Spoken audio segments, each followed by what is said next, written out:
Barbershop conversation, guys. Feel free to hit the subscribe button.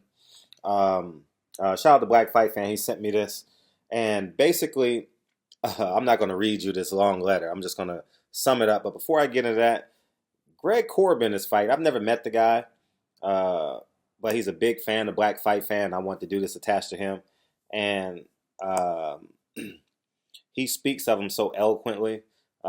He and Black Fight Fan did time together, and I think everyone that fucks with me, that fucks with LDBC New Media, I think we should interview him. You know what I mean? We deserve that to him. Black Fight Fan does a great job for us, and he's a friend of. Sounds like a great friend. You know what I mean? Like they're real, like as close to blood brothers as you can be without being blood brothers. So I think we should uh, support him and build this brand.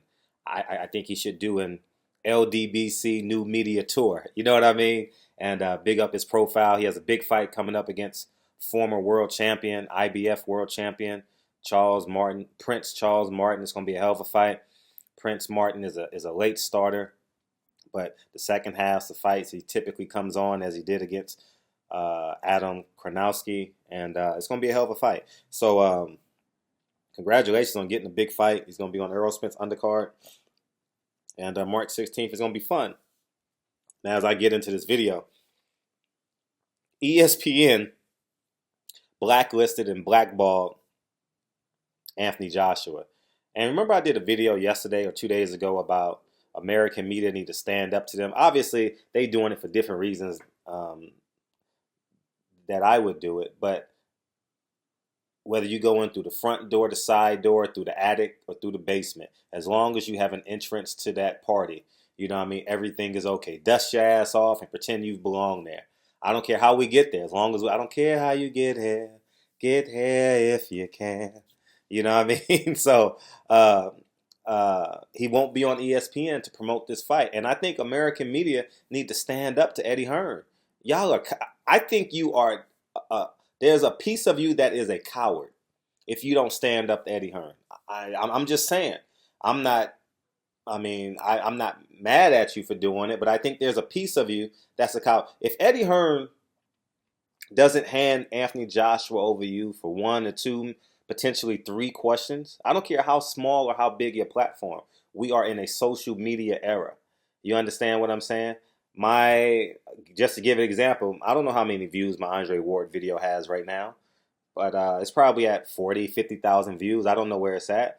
But you see how many conversations it triggered? You see how many videos it triggered? So you can't quantify it just by the clicks. You understand? I don't care if you got 1,000 subs, 2,000 subs, 30 something thousand subs like me, or leap years beyond me. You understand? I think it's important that Eddie Hearn fully understands that American media are independent caveats. You understand, that promotes the sport of boxing, and they love it. Whether you disagree with the media medium or you agree with it, they do it out of love. This is not $1 million industry for privately owned YouTube companies. You may make $1 million over your lifetime, but in terms of making $1 million a month, that shit don't happen. You know what I mean? This ain't no doctor's salary, no lawyer's salary. You know what I mean?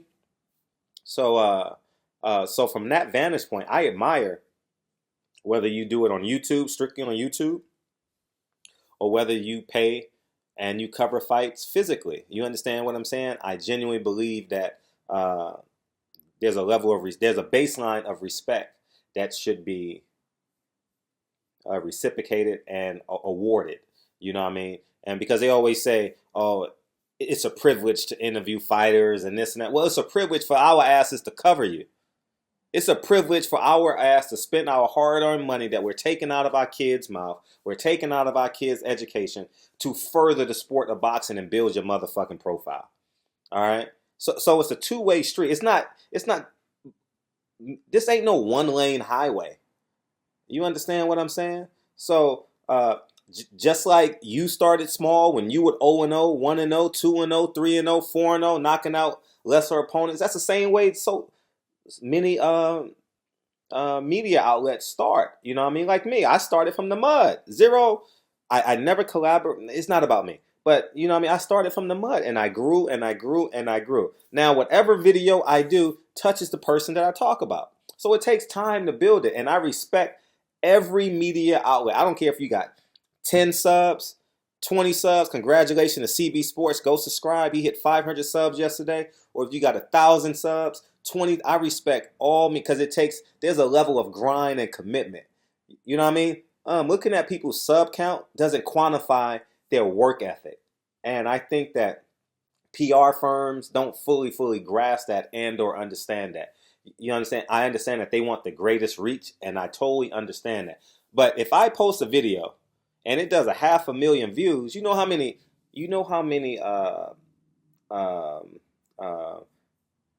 breakouts it's going to create, offsprings it's going to create. You understand? So from that perspective, I think Eddie Hearn needs to respect every media outlet that comes to his thing, comes to events, and he needs to hand Anthony Joshua over, sit his ass down, and if Anthony Joshua got to sit there for an hour, he sits there for an hour. Whether you do 2 at a time, 3 at a time, potentially 1 at a time, but I think everyone deserves an opportunity to interview Anthony Joshua, and the momentum is going to start backfiring. You understand what I'm saying? And rightfully so. You know what I mean? His security guard throwing water on an 11-year-old child and 2 media outlets. You understand what I'm saying? So from that perspective, I stand firm on this. I will never let no one walk over me and minimize my work ethic. I'm just telling you from a man. I'm notorious for starting shit from the mud. You understand? You know, there's a piece of me that regrets going to college because I could have learned everything that I needed. Though I shouldn't say regret, but I believe without college, I would have been in the same position, if not a greater position that I am now. What spiritually, you understand what I'm saying? Whatever the case may be. So So if you don't respect my work ethic, my grind, fuck you. And I'm never going to minimize me. And I think every media outlet needs to fully fucking understand that. It is not it's not just a privilege for you to be there. It's a privilege for them to be interviewed by you. And if you don't value that shit, you a piece of shit anyway. You need to value yourself. I understand the respect. I'm not talking about the respect and the decorum that we must have as media members. You understand? And respect the subject at hand. That's not where I'm coming from. I'm talking about just a level of disrespect. You understand what I'm saying? They walking all high and mighty like we owe them something. I'm talking about Team Joshua and Eddie Hearn specifically. You understand where I'm coming from? And I genuinely believe if you don't respect yourself as a media outlet and you're waiting 2 fucking hours for an Anthony Joshua interview and you don't get it and you don't complain and you don't listen, it needs to be a collective energy telling Eddie Hearn, listen, you got to hand Anthony Joshua over. Whether it's positive, whether it's negative, whatever it is, it's going to spawn into PR for the fight. And it's not, see, here's the catch. Here's what I genuinely believe they don't fully understand. Nothing is just one time. This ain't just one fight. This is a butterfly effect. All right, energy can never be broken, only transferred. So you're carrying that energy over to the next fight, and it's not just an Anthony Joshua fight. It's a fight you have in the UK. It's a fight you have in Kansas City, Chicago. They don't fully grasp that. I don't respect. It's like I don't give a damn who you are or how great you are. If I'm covering a fight and you are the primary subject at hand and you don't give me time to interview you, and all things being equal, meaning I get there 15 minutes early, you get there on time, and I'm going to look at you a certain way. You understand? I mean, there are certain examples that is going to happen, but if this is a consistent measure, fuck them. Why the fuck are you wasting your time begging for an interview that you're not going to get? 2 fingers in the air, fuck you. You don't have no regard for yourself. You have minimized your self-worth to the public. You're sitting there waiting for a camera and you don't get an interview. Listen.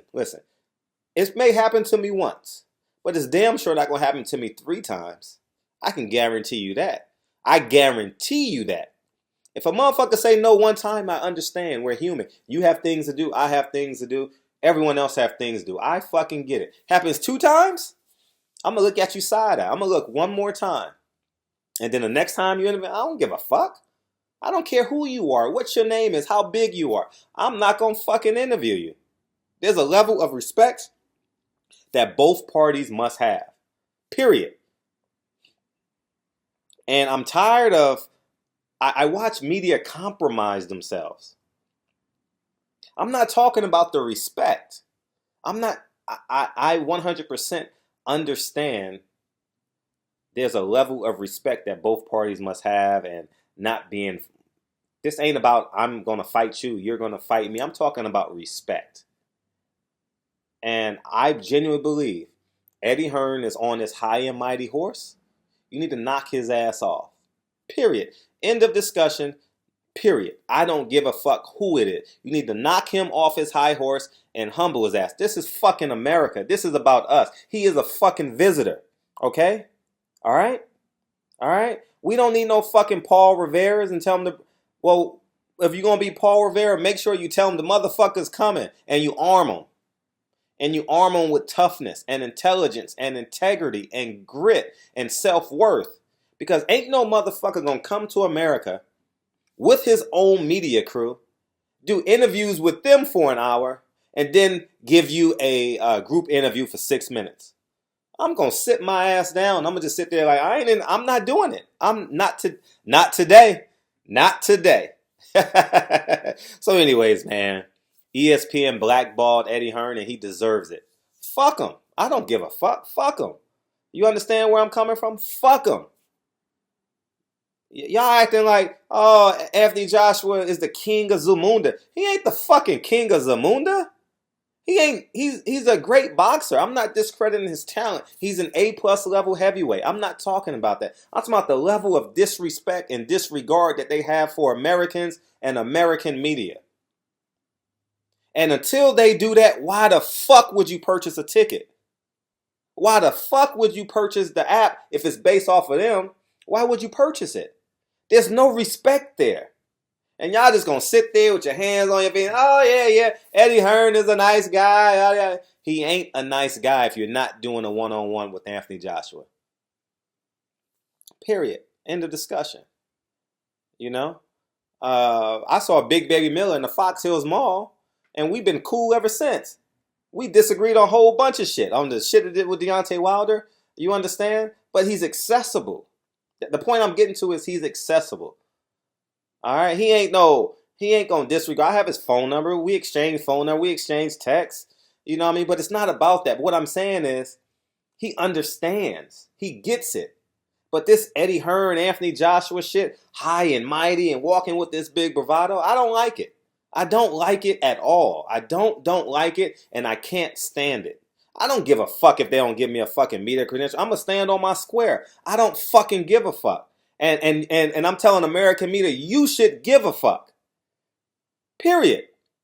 If I knock on your front door and spit in your face, or if I knock on your front door and say, I'm coming, I never show up, are you going to trust me? No, you're never going to call me again and ask for my services, right? Well, the same thing applies to Anthony Joshua. If you don't get a one-on-one with Anthony Joshua, the only person I seen him interview, and it's no shade to him, he's only doing his job, is Kugan Cassius. He's the only one with an Anthony Joshua interview. And all y'all twiddling y'all finger, I'm here posting on social media and Instagram that you had a motherfucking press event and you ain't even get the interview that you came for. Period. You get Errol Spence is the second or third, depending on who wins. Mikey Garcia, Errol Spence is the second most popular fighter in America right now, right?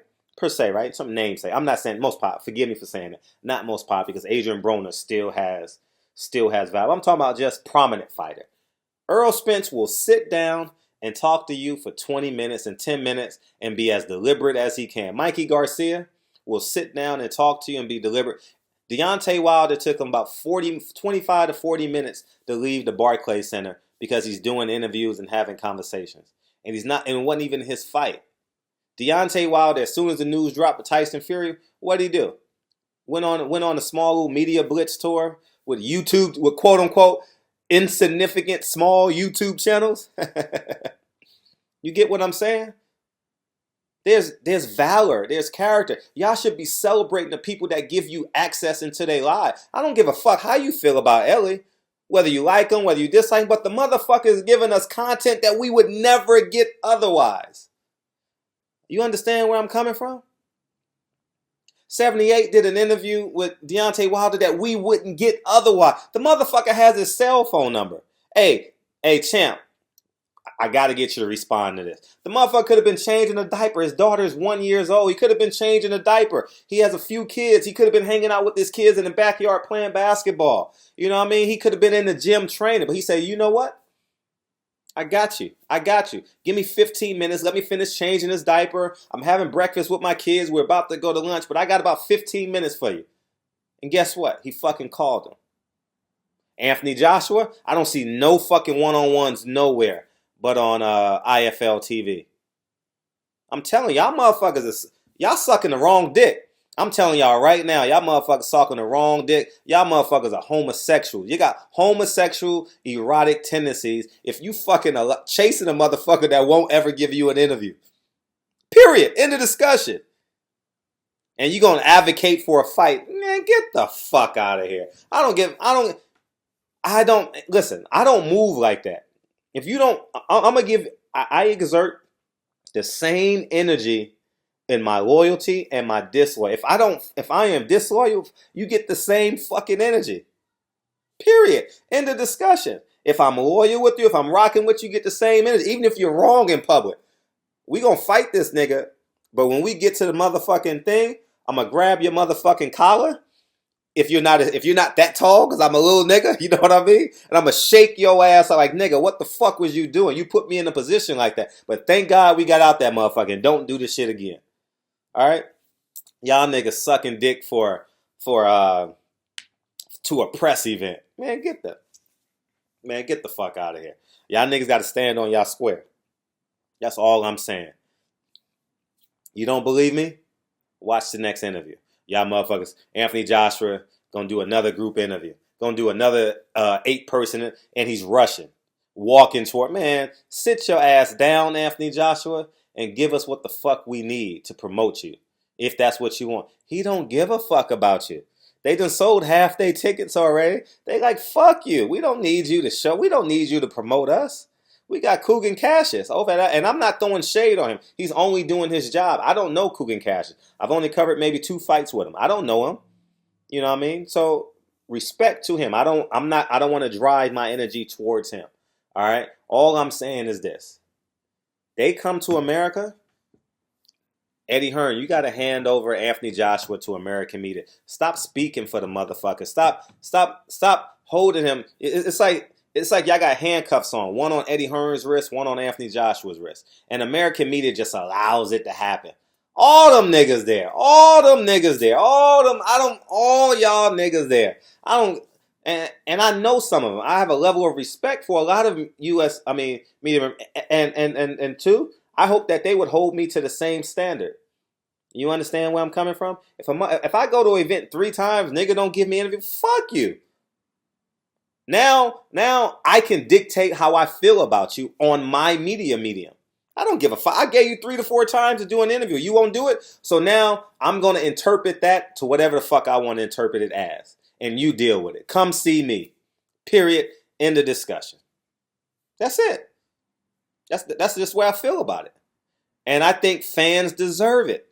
You chose this profession. I understand all of that. But media is an obligation. Listen, NBA, 45 minutes before the game, 45, I believe it's, haven't covered an NBA game in years. So don't misquote me on this. 45 minutes before the game and 45 minutes after the game. You can't wear no logos besides NBA logos. That's why you always see them. I don't want to say, but that's why you always see them in a towel with no shirt on and stuff. I don't know what it is for the NFL, but you never see them wearing the logos and shit and stuff like that because that's just the rules of thumb. You know what I mean? They try and police it as best they can, you know. But that may be like jaywalking, you know what I mean? But that's just the reality of it. But those are the rules. You understand? Or if it's like, or they get 30 minutes before. It's some time span where they have to give media members their due access. and we can walk around the locker room, and you're like, and to a young kid like me, when I was doing it, it was pretty cool. You know what I'm saying? I thoroughly enjoyed it. But at the end of the day, they gave us access, and I'm gone, man. It's fucking Friday. I'm about to get on. I'm gone. I was supposed to I was supposed to do some prep work for paint, but fuck that shit. It's Friday, man. I'm about to go do me. I don't know what the fuck I'm gonna do, but I'm gone. Anyways, man, barbershop conversation. Y'all get the point of this video. U.S. media, stand on your motherfucking square. All right. Show me an American quote unquote small YouTube channel that got a one-on-one with Anthony Joshua. I'll wait. Barbershop conversations. I'm gone. Peace.